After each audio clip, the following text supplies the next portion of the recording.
Welcome to The Favorites, the podcast from the Volume Podcast Network. I am Chad Millman, Chief Content Officer of the Action Network. Boy, we got a palooza of a show. We are following up on the brilliant annual best podcast we may do in the entirety of the Action Network podcast universe as envisioned by Matt Mitchell.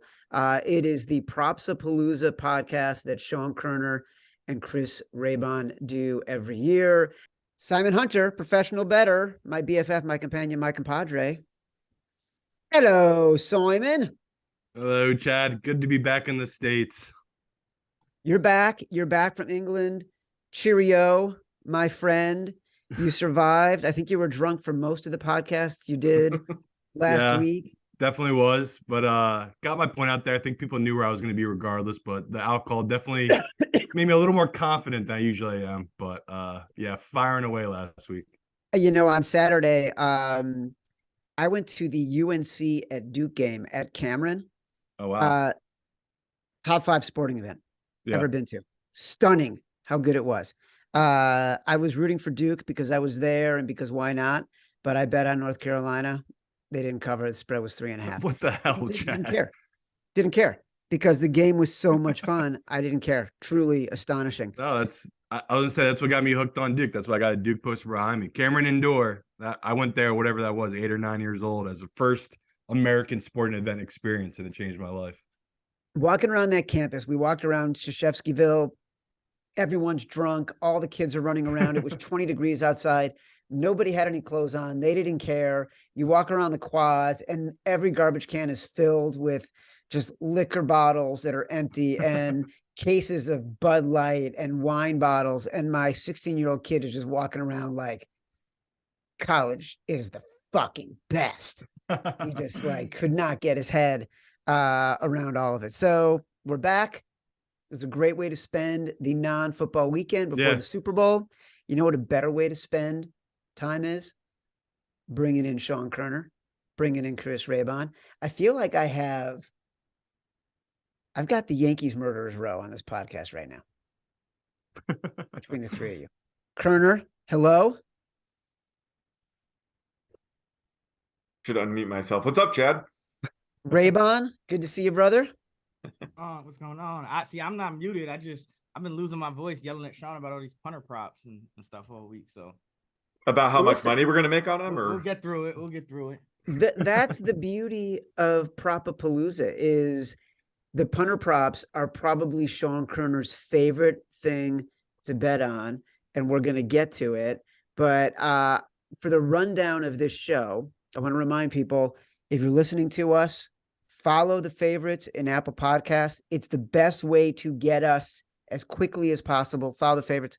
Follow us on Spotify. However you get your podcasts, follow the favorites. We're going to go over some props.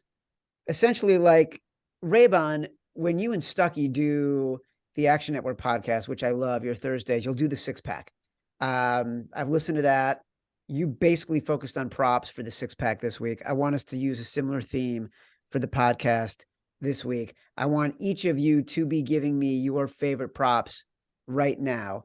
A reminder as we go through this. The beauty of props, or the challenge with props, is that prices change. So when Raybon does this, when Kerner does this, when Simon does this, they are all evaluating it based on the price. It could open at -110, could shoot up to -130, -140, -150. The variance is in the price, not necessarily in the number itself that's moving as much. So just something to keep in mind. We will ask them to give their sort of floor and their ceiling for what the prices are on these props, as well as their floor and ceiling for yardage. But let's just kick it off. Raybon, you go first. Give me your favorite prop for Super Bowl 57. All right, well, I'm going straight to penalties. There's been a lot of talk about Carl Cheffers, the referee, and I think you got to go over 10 penalties accepted here. I've seen it at -110. If you look at him all time, 78% of the time, he's called 11 or more penalties in a game. Just 15% of the time, he's called fewer than 10 in a game. So if you can get the even 10, I think it's a slam dunk. And then even at 10.5, I still think there's value there.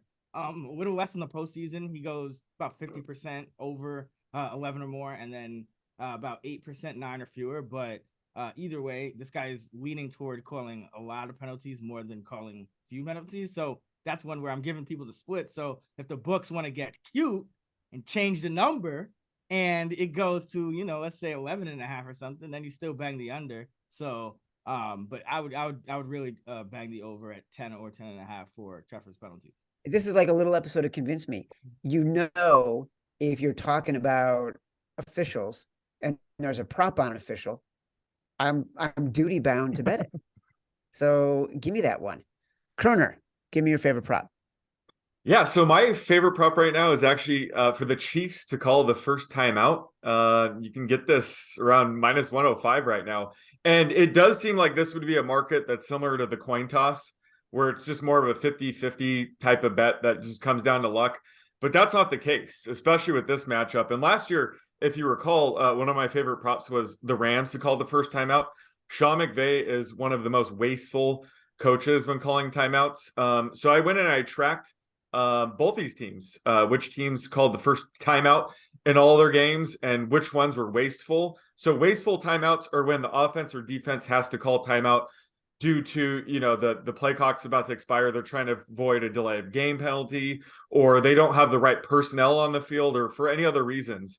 And the Chiefs called the first timeout in 15 of 19 of their games. So that's a 79% rate. And 12 of those first timeouts were of the wasteful variety by Andy Reid. So that's a significant trend. And on the other side, Nick Sirianni, since he came in the league, he has been one of the best coaches at saving his timeouts. He really doesn't waste timeouts. So they've been the first team to call timeout in only 7 of their 19 games. That's a 37% rate. So I just think Andy Reid is way more likely to be the first coach to call timeout, and it's going to be of the wasteful variety.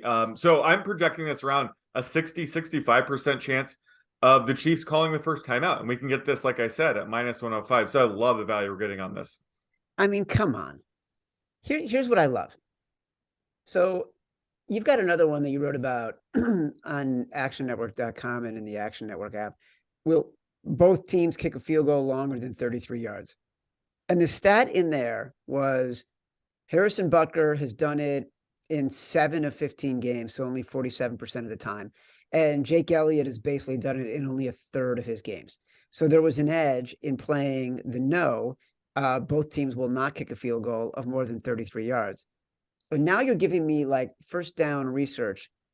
Take us, like, these are so obscure. Explain a little bit, like, how much time did you spend researching this? Do you have a model doing all this and you're just spitting it in there? Like, how do you there's thousands of props in there. How are you finding the time to find the edge for all of these? So the field goal one, I literally used that in my simulator. So I was able to find that out. That one, I had there's a 34% chance that neither team kicks a field goal. So that's an automatic winner, that not both teams would make a field goal over 33 yards. And then I found there was an 8% chance that at least one team would kick a field goal, but it wouldn't be longer than 33 yards. So that was all just simulator driven math. For the timeouts, I had so much fun with that one last year. I actually went through and just looked at the game logs. And I was charting, which ones were wasteful. So any timeout that's called before, say, 4 minutes left in the half, I was charting those as wasteful timeouts. Again, the coaches want to save timeouts for, the 2-minute warning and use it to stop the clock. And like I said, Nick Sirianni has been masterful with that since he's come in the league. And I was shocked. Usually Andy Reid is more middle of the pack, but this year he was going through timeouts like they were cheeseburgers. Just insane how early he's been calling timeouts, how wasteful he's been. So he's been very sloppy. So just the fact that this goes in both directions, I just couldn't believe how much value we're getting on this prop. How dare you say cheeseburger? Andy Reid doesn't eat nothing less than a double cheeseburger. Come on, man. It was more wasteful than double cheeseburger. Than double cheese, whatever he eats. But he's been very sloppy this year. Raybon, remind me what you said about the penalties prop. You still like it at over 10.5? Yeah, so I'm saying, yeah, over 10.5 is still good. I over 10 is a slam dunk. But if they move it to 11.5, then obviously then you go under, because then that's just on the far end of the spectrum in terms of penalty goal. I found it at over 10.5 at plus money. Wasn't on Do FanDuel. that. I'm just Do saying. that. Do that. But all right. So we got over 10.5 penalties. We got Kansas City with the first timeout, which I kind of love. Makes total sense. Simon, as Abba would say, gimme, gimme, gimme. Let's start off with our first crazy prop of the day. I love these really big odd props. They're just fun to bet, and all you got to do is hit a couple of them every 10 years. You're gonna get your money back. So the first one we're giving out, it's most books is better than 10-1. I'm looking at FanDuel right now. You literally go to defensive props, you scroll down, and it says safety during the game. Yes is over 10-1, so that there will be a safety in this game. And I love it for a multitude of reasons. The biggest one is both these coaches, if they get below 4th and 5 in the red zone, they are going for it. So I love the fact that the Chiefs don't want to run the ball, especially even if it's 4th and 1. Statistically, they've passed more than any other team in football because they do this weird little shuffle pass play. They're just a team that when they get down there, they're going to go for it. Same with the Eagles. They've kicked the least amount of field goals this year from closer than 10 yards all season. So when I'm looking at this matchup, I see both teams that are going to go for it when they're down there on 4th down. And if they both fail, you have two quarterbacks that hold on to the ball, two quarterbacks that have been sacked. So Hurts got really lucky last week. He got out of that safety just by an inch out of Bosa's grasp. I don't think he's going to have the same kind of luck this week. I think he's going to might be holding on too much. So to me, the fact that this number is so big is insane to me. It's closer to 8-1 to me than 10-1. And you get lucky too. We got really lucky a couple years ago. That Denver-Seattle game, first snap of the game, Denver snaps out of the back of the end zone. So it can get stupid to fall into it as well. But I do think we have a couple of scenarios that play out well to this number. Well, I think that's fascinating. It used to be for years like that was the one. No overtime, no safety. Like those would be the props that professional bettors would bet to the max on no. And they treated it as like a 4-hour savings account with a very high return.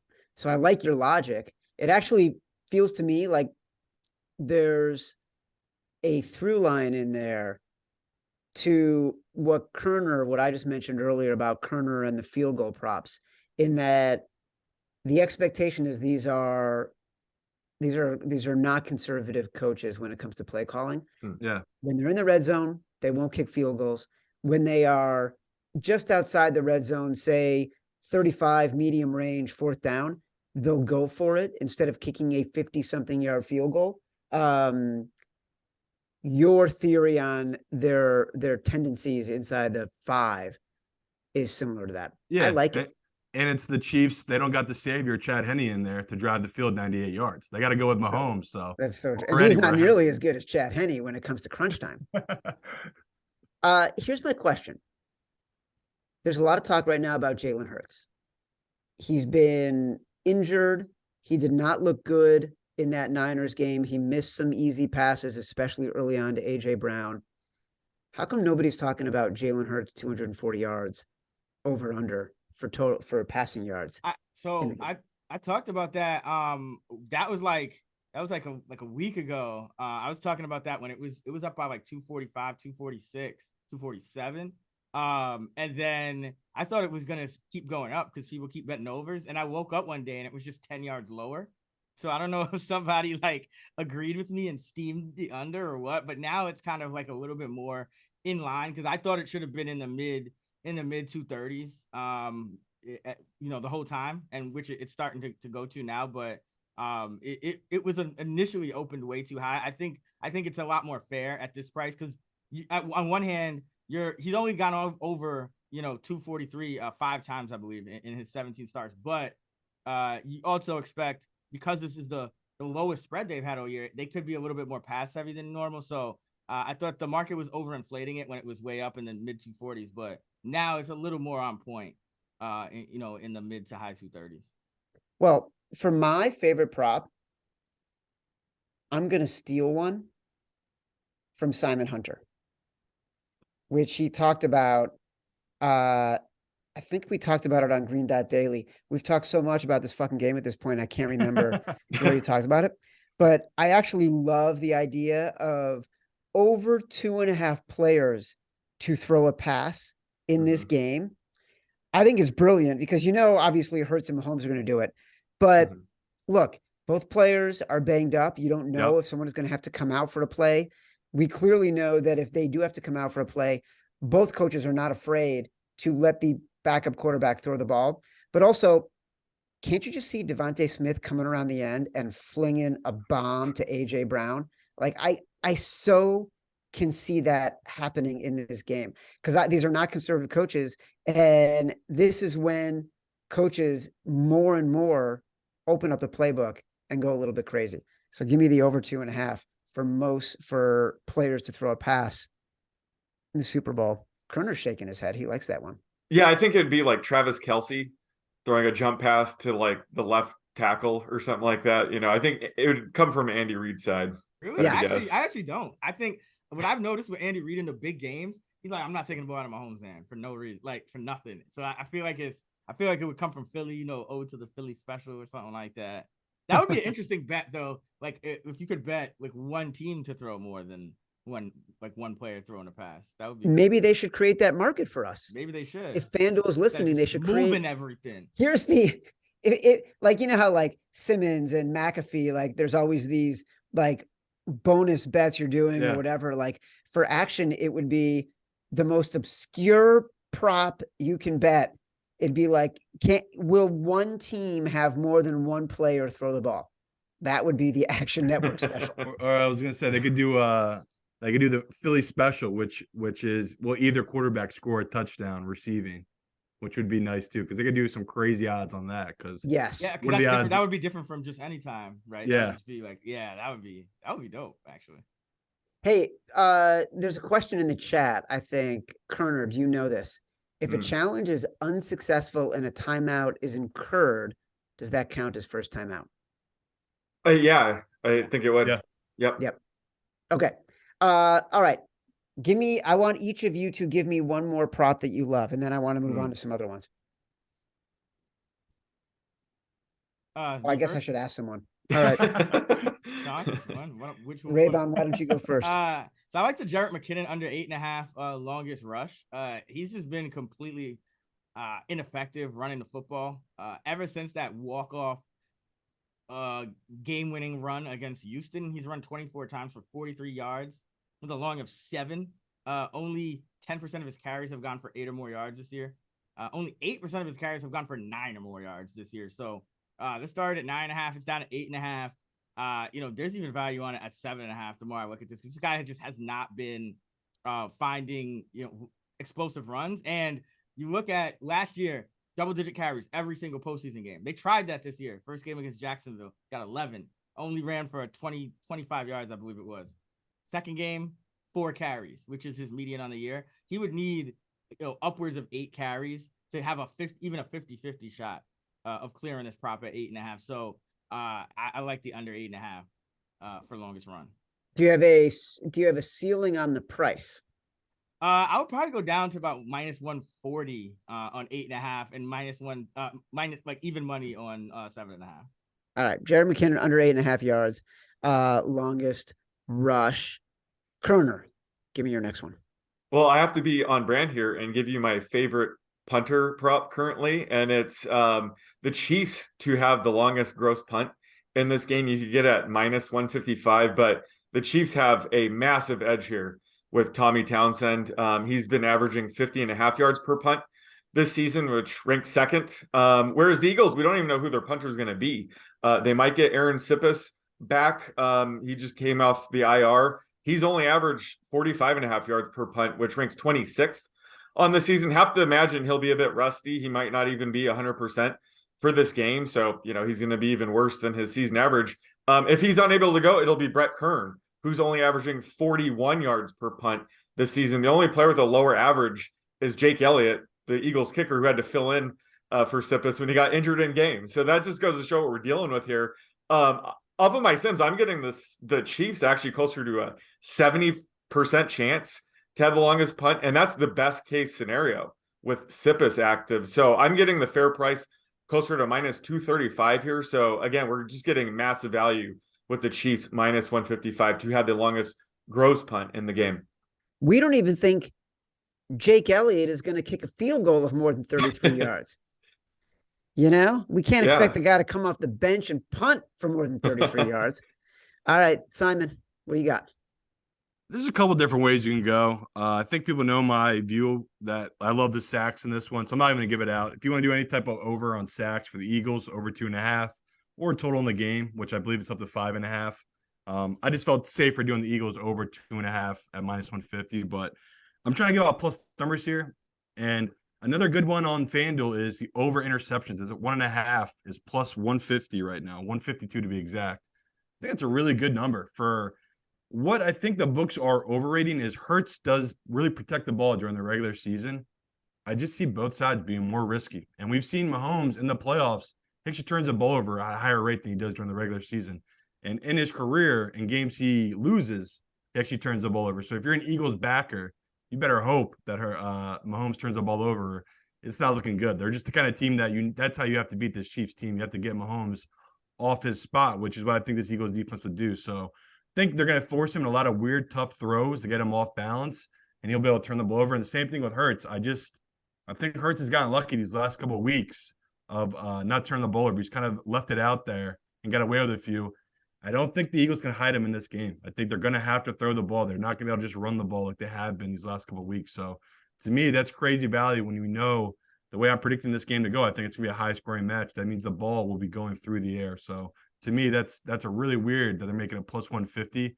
I think it's just based off the low turnover through the air that Mahomes had this past season and Hurts. So to me, I think it's an overreaction to the regular season where just for this one game, I like that position of taking that over. So interceptions over 1.5. Got it. I want to ask a question about Miles Sanders. Kerner, earlier in the week, I think last week, you had written that Miles Sanders plus 150 to lead the game in rushing was a prop that you liked. He was at 57.5 rushing yards. Now is it about 59.5? How do you currently have it graded? Because I do think, well, just answer that. How do you currently have it graded? Yeah, so I'm actually in line with his rushing prop. I have his median right around 58.5. But he has just a massive ceiling here, and that's kind of why I liked taking his prop to lead the game in rushing yards. I actually got it at plus 175. But the Eagles have been involved in so many blowouts this year. They pulled him and he doesn't play much in the fourth quarter. It's all Boston Scott and Kenny Gainwell. So just the fact that I think he's going to be the lead back for all 60 minutes bodes well for his ceiling. He handled 79% of the Eagles' rush attempts when they're trailing or winning by fewer than 7 points. And then it dropped all the way to 61% when the Eagles were up by 7 or more. So I just love his ceiling here. And this is, we have so many markets here. A situation like that, I just rather invest in a market that captures the ceiling. So I like the fact that we're getting plus 175 as opposed to attacking his median projection. All right. I can live with that. I like your bet. I'm going to steal another one. I like Miles Sanders to lead the game in rushing. A lot of this is the point I was going to make before is a lot of this is confirmation bias when you make your bets, in that I lean to the under. I think Philly has a dominant defense. I think Philly has, when it comes to the pass rush and when it comes to their offensive line, I think they're dominant. And so I think it plays to the game script that they'd have the ball more, that they'd be in the lead, that Miles Sanders would get the opportunity to run quite often, which makes me start to think, should I be betting Miles Sanders at Super Bowl MVP? Let's start that debate. Simon, well, I would say another good angle of that is this is it for Miles Sanders. So they're probably not bringing him back next year. There's no game to save him for. They've been saving him most of those games just because they don't want to pull any hamstrings. So to me, if you're all in on the Miles Sanders train, Chad, you also could go into FanDuel right now, go to player props. Most players rushing yards for the postseason. He's 100 back right now of Christian McCaffrey. If you think he can do it, you can get him right now at plus 600. So if he has a game of over 100 rushing yards, that also ties into that. He would lead the postseason in playoff rushing yards. So there's a couple sneaky little plays if you want to do those kind of things. That's a play you could do with Miles Sanders where you think he's going to lead back in this game. That's not a bad bet. Well, what do you think of him as Super Bowl MVP? No chance.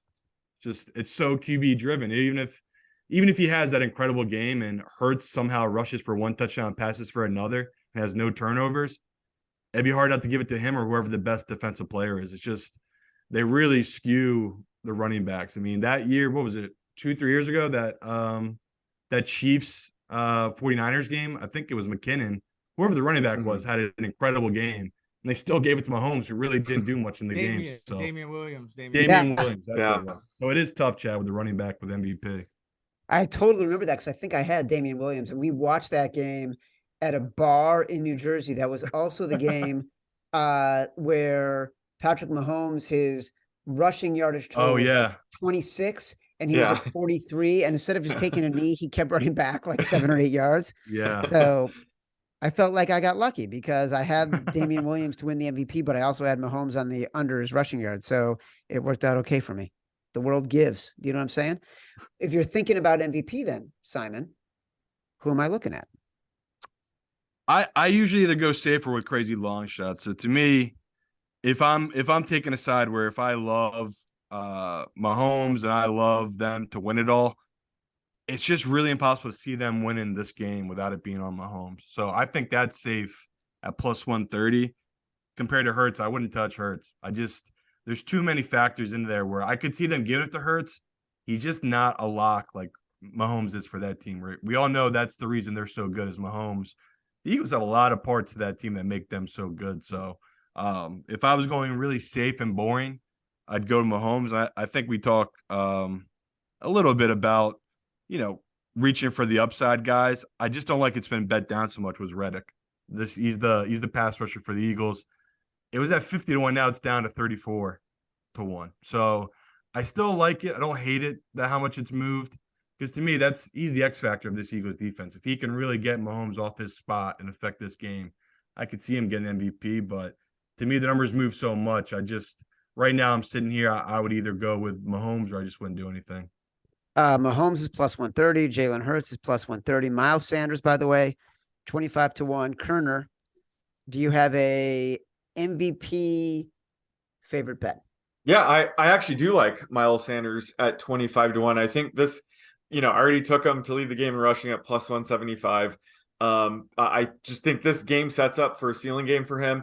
I also like to look at previous games. And if you look at week 4, I think he absolutely would have won MVP. He rushed 27 times, 134 yards, 2 touchdowns, caught 2 passes for 22 yards. Jalen Hurts only threw for 200 yards, no touchdowns, interception, ran for 40 yards with a touchdown. I think Sanders would have gotten MVP there. I think if you look at weeks 12 and 14, even last week in the conference championship game, I think Sanders would have been in discussion. I just think this matchup, especially if the Eagles win, it sets up for a ceiling game for him. And the Eagles are a team where I think a running back could win the MVP. So give me Miles Sanders at 25-1. Oh, Jesus Christ. Now I got to bet that too. It's all of a sudden, like for a game where I don't have a strong opinion on the side, I got like 85 bets going on here right now. Raybon, are you going to make me add to my list? Yeah. So, so first of all, I want to talk about just the philosophy of betting the MVP because quarterbacks historically over the last 15, 20 years have won about 70% of the time. Wow. So fair odds for each quarterback would be about plus 180, right? So they're plus 130 each. But I still think there's value on them depending on which side you like. But I actually think you would be doing yourself a disservice if you didn't bet a quarterback that you like on the side plus another player on the team because the quarterbacks are both plus 130. Everyone else is 16-1 or better. So, for example, if you like the Chiefs, you could go Mahomes. And then, we have the Action Network hedging calculator, and you can see how much you have to put on, let's say, Travis Kelce at 16-1 to then kind of optimize your payout if either of them won. You only have to put another $15. Let's say you put 100 on Mahomes. You only have to put another $15 on Kelce.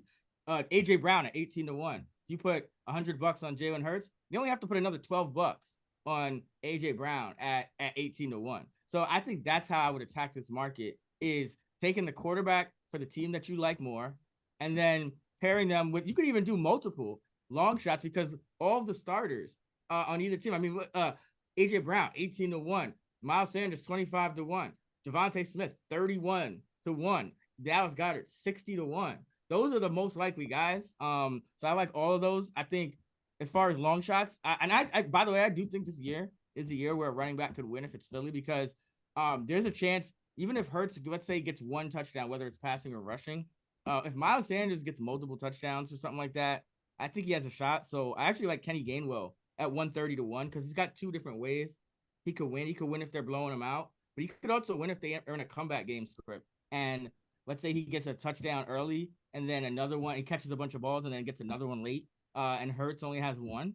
I think there's a chance Gainwell could win too. So I like him at 130-1. You know what's so interesting about this? Like I said, I have no opinion on the side yet. I've I've literally bet both sides of it, both teams as underdogs. And as I'm thinking about this game and listening to these conversations and realizing what I'm betting for the props, all the props I'm betting are positive for the Eagles and negative for the Chiefs. Under Jerick McKinnon, longest rush. I like Miles Sanders as MVP. I like Miles Sanders to lead the game in rushing. I like the under, which plays to the strengths of the Eagles in this game. This is like, it's astonishing to me how I'm talking myself into the Eagles on this game. Okay, Chad. Well, then just bet Travis Kelce 16-1. Remember last year, Cooper Kupp, well, he was the top pass catcher, like top pass catcher. First of all, two of the last four winners have actually been pass catchers. And even if Kupp doesn't win last year, it's T. Higgins that's going to win. So either way, a pass catcher would have won last year. Travis Kelce 16-1. That Kupp closed 6-1 last year. Travis Kelce 16-1. He has a touchdown in 11 of his last 14 postseason games. He got 90+ in 6 of his last 7 postseason games. So if the Chiefs win, there could be a situation where Mahomes, because of how good the Eagles defense is, Mahomes could throw for like 250, 260 with 2 touchdowns. Travis Kelce could go for like 130 with both of those touchdowns. Who wins with the brother battle thing? Could be Kelce. So I actually think if you want a positive Chiefs bet, Travis Kelce is a crazy good value. Well, I'm not just going to do Travis Kelce. I'm going to do Mahomes and Travis Kelce. Yeah, exactly. Mm-hmm. There you go. I'm going to do Mahomes for $5, and I'm going to do Kelce for $2.50. And I'm going to look in the Action Network hedge calculator. Jesus, what are you, poor? Liz, exactly. I'm no Raybon. I'm no Hunter. I'm no Kerner. I'm not like. It's a button. Scared. It is a button. It says maximum wager possible or whatever it says. Hit that button, Chad. Live a little. I'm an old guy living in Connecticut with 2 kids. Like Raybon is, living his best life in LA. Kerner's not too far away. Simon, Jesus, I can't hang with this crowd. $5. Forget about it. Forget about it. All right. Well, I like all those. I'm betting all of them. There's not a single bet I'm not making here. Before there's a couple more topics I do want to hit. Can we talk about pregame exotics, specifically the national anthem, which the amount of research that goes into this year after year has become so intense. Kerner, do you have a strong opinion on national anthem right now? Oh, no, I never do. I just tail Raybon. I only bet on things I can, use numbers and simulate, but this is all Raybon. All right, Raybon. Yeah. So the over under I've seen for this is 2 minutes and 5 seconds. And I would go under. So the way I've been looking at this is a lot of times people try to find the singer and see if they've done it before. I find that gives you zero insight. Because what happens is the singer invariably just drags it out for the actual anthem, and it's nothing. The time comes in nothing like any of the other renditions they've ever done. So I just look at the numbers for the actual Super Bowls in years past. So for the last 16 Super Bowls, the average has been 1:59. The median has been 1:56.5, and there's only been a few guys, by the way, that have done it, and they've stayed under the 2 minute and 5 second mark. So I think it's a rare under. I think the books have finally kind of overcorrected here for the for it going over. But 12 of the 16 have gone under 2 minutes and 5 seconds over the last 16 Super Bowls. So I'm going under for the anthem this year. In the last 10 days, Raybon, have you spent more time researching national anthem, Jerick McKinnon longest rush, or Super Bowl MVP? Probably Jerick McKinnon longest rush, to be honest, but because I had to go through each one of his rushes, and I had to go back to last year and look at how far off that was. But I mean, it's close. It's close with the anthem, but the anthem, I kind of have this information, so I really just have to go back to last year, add in the numbers, and it was Mickey Guyton. He took 1:50, but last year the books were at like 1:45 or something like that. So she ended up going over, but now I feel like they've kind of overcorrected here. And again, there's just been it's rare that you get a guy. It's been almost all women. The guys have tended to be a little bit shorter, a little bit longer, so they've kind of put it up, but like not that much longer to go to 205, just a tiny bit. So yeah, you got to go under here. That's a massive swing. That 20 seconds is a massive swing. Yeah. Simon, tell me about your theory on the Gatorade prop. Well, the Gatorade prop, it's just a crazy amount of hearsay, and that's what a lot of the Super Bowl props are. Just like trying to calculate how long the guy's going to sing for. We all remember last year, maybe it was the year before, that guy posted that video, and all hell started breaking loose because the video of the warm-up singing of the national anthem, and it literally did move the line by like 20 seconds. So that's one of those things too, where be wary of that stuff. If you're like this, you're betting this now, and all of a sudden you've seen it move by 20 seconds or 10 seconds, search the internet because something might have leaked. That's what we're going through right now, where I think I got some good info on the Gatorade stuff, and we're going to see how it's going to play out. But basically the rumors is that the Eagles sideline has 2 yellow and green Gatorades, and they rotate between a blue and a red for the other one. And on the Chiefs sidelines, they always have 1 yellow or green Gatorade. So just simple math. If we got six altogether, so 3 on both sidelines, and combined there's 3 yellow and green Gatorades, I think there's good value on betting that number. And especially when both teams, that's both in their colors, both teams have yellow or green in both their colors. So for me, for the Eagles one, I'm doing that, the yellow and green, and then I'm also betting red as well, just for the Chiefs in case they win it. To me, it feels like those are 2 of the safer bets. And also have to look into where the Gatorade's positioned. So that's one of those where I might tweet out something Sunday, but I told Chad I have a little inkling of where I think this one's going to go. So I'm just grabbing the green and yellow early now because I've heard the rumors and I've seen the line move where it was at plus 350. Now a lot of books it's down to plus 275. I would just grab it. I see it settling down at 250 by the time this game kicks off. Fellas, as far as I can tell, we've covered player props. We've covered penalties. We've covered punts. We've covered sacks. We've covered MVP. We've covered first time out. We've covered national anthem. We've covered Gatorade. What did I miss? Am I missing anything? Covered your Kerner. $5 units. We've covered my unit size. Yeah. There's nothing. There's nothing that hasn't been covered. Kerner, am I missing anything? Is there anything in your godforsaken database of 10 million data points and the biggest game of the year that I missed?